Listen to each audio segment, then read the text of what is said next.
So my first question is, why do you think people use stereotypes in the first place?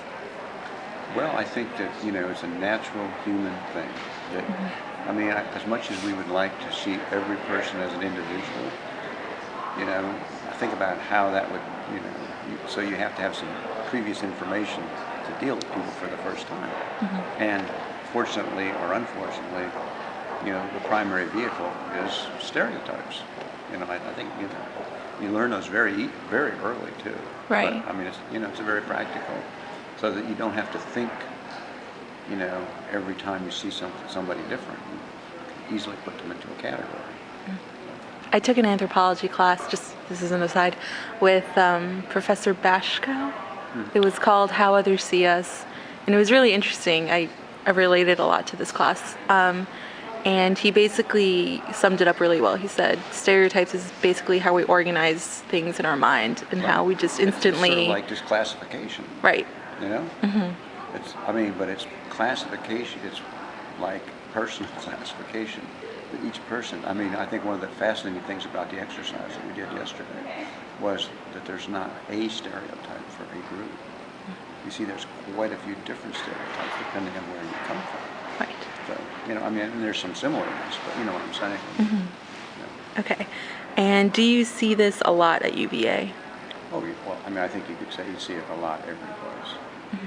I think that one of the difficulties you have in dealing with educated people, like students and teachers and so forth, is that they feel that since they're educated that they're kind of beyond it. But in fact, we all, stereotype people. Like that exercise that we did in the very beginning where I asked, what do you think about when you see somebody who looks like me? That's sort of disarming in the sense of, I do have, Right. So. Interesting. Is there any particular stereotype that you see as specific to UVA? Or have you noticed any? Well, I think from the outside, when I talk to people, there's a real sense of sort of elite, generally wealthy, and I think that's, and I think to a certain extent that's, people within UVA kind of see that too. But, certainly people from the community have that idea.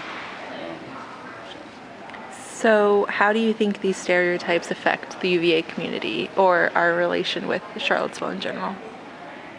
Well, I don't think it's probably the best thing in terms of, I think, the whole idea of UVA being, like some people, a bit of an overreaction, but like the plantation kind of thing. It's like the rich people and then the rest of the people. And so I think that's part of it. And I think, one of the things that really needs to be worked on, in both directions, that only happens by people getting together, is that, because the other side of that question is, do UVA students stereotype the community? I would say, yeah. What the whole thing about townie and all that kind of thing, you see what I'm saying? Right. So both groups are really doing it. And I think that the more people have an opportunity to interact with each other, the better opportunity to find out that those stereotypes, aren't really necessarily all that useful.